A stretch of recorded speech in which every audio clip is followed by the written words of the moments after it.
Hello, everybody, and welcome to the Real Estate Daily with the House Heroes. My name is Troy, and every day, Monday through Friday, we go over the latest news in housing, real estate, and mortgage. Today's date is March 2nd. It's a Wednesday, and let's just jump in right into our first article here. It's from CNBC. It says weak mortgage demand could get a big boost as Ukraine crisis causes interest rates to drop sharply. So again, I always say, bad news is good news is bad news. So currently with, the Ukraine crisis, the Russian military coming in, it's a big time of uncertainty. So we're looking at mortgage companies lowering rates, trying to keep it and keep going and spurring on the market here while we're waiting for the next article. Fed Chairman Powell going over what he expects is a very uncertain landscape when he meets next week in Congress, and then the week after he's going to meet with his goon squad, and they're going to decide how much they're going to raise interest rates. Now, we expected last week or before the war began at least a 50 basis point rise. I know several different Fed chairmen across the United States wanted to see, by the end of June, at least 100 basis points rise. But I think that we're gonna hit the brakes a little bit, and he's gonna compromise. I believe it's gonna be a 25 basis point increase. We'll see what happens, but I know he's in a very bad situation. Besides, inflation is completely out of control as we're seeing gas prices just go through the roof.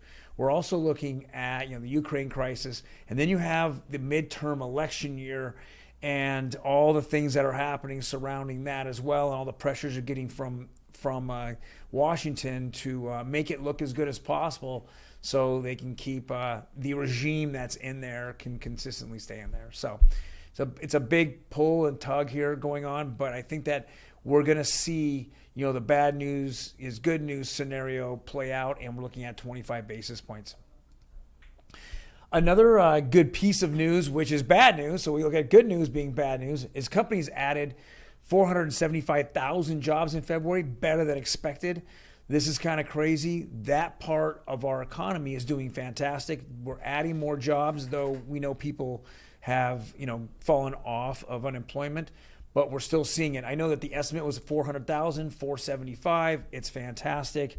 We'll figure that out. So. And then the last article here is our daily, black night, which is optimal blue, what the rates are across the United States, or the average. Well, yesterday, as of March 1st, the conforming rates just fell slightly below 4%. Woohoo! We finally kind of came down a little bit. And then we're looking at 30-year FHA. Well, they pretty much stayed steady. They're 4.04.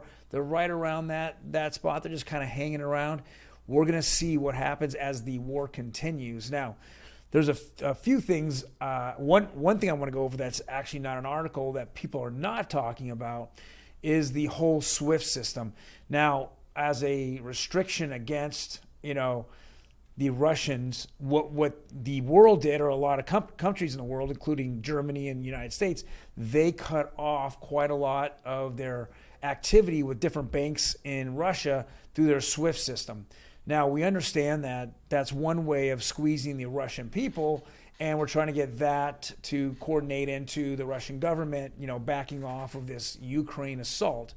But if we continue going on for days and days and weeks, we're going to see that all the money that the Russians need to pay out to the countries such as the United States that owe us, that borrowed money from us, we're going to see those payments not going to show up. And when they not show up, how is it going to affect our banking and financial systems?